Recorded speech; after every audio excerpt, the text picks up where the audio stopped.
Babayad ako ng 1 million sa kahit na sinong makakapagbigay ng impormasyon tungkol sa aking anak. Ngayon pa lang nagpapasalamat ako sa inyong lahat. Sana mahanap po natin kaagad si Cheska. And in behalf of Mr. Salcedo, thank you for all your support. Sir, you did a wonderful job. Ay, naku, salamat. You really think so, ha? Okay na okay, Hami. Alam mo, kung ako yung nakanood noon, kahit hindi ko alam kung nasan si Cheska, parang gusto kong tumawag sa'yo.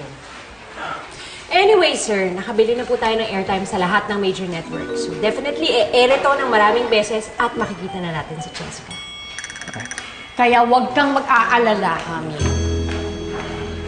Excuse me, di ba dapat linya ko yun?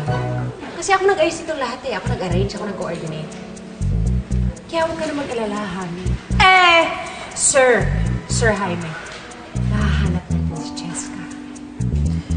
Yes, kaya dapat mamigay na tayo ng flyers at magdikit na tayo ng posters.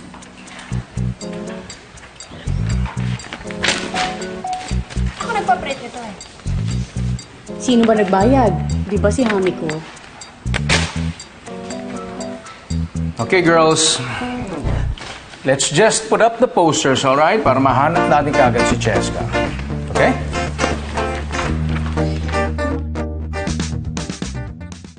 Biboy, Tenten, umuwi na muna tayo sa bahay. Bakit, Ate Cheska? Ayaw mo nang pumunta sa plaza? Oo nga po. Baka kasi may nakakilala sa akin eh. Nagpapasalamat ako sa inyong lahat. Sana mahanap po natin kaagad si Cheska. Grabe. Desperado siguro siya na mahanap yung anak niya. Biruin mo, magbibigay ng 1 milyon? Siya yung nasa poster, di ba? Siya yun! Ayun siya, oh! Oo nga, Yung 1 siya milyon! yun, tara, bulyakin Kunin niyo! nyo! Tara! Dito tayo.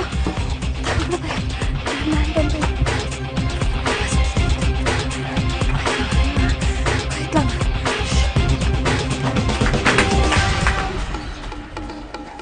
Yoo! Cheska Salcedo! Bokong Taguan! Dito lang sa tabi-tabi yun. Oo, nandiyan lang. Nangangati na yung palad ko dahil makukuha ka ng 1 milyon. Ayos.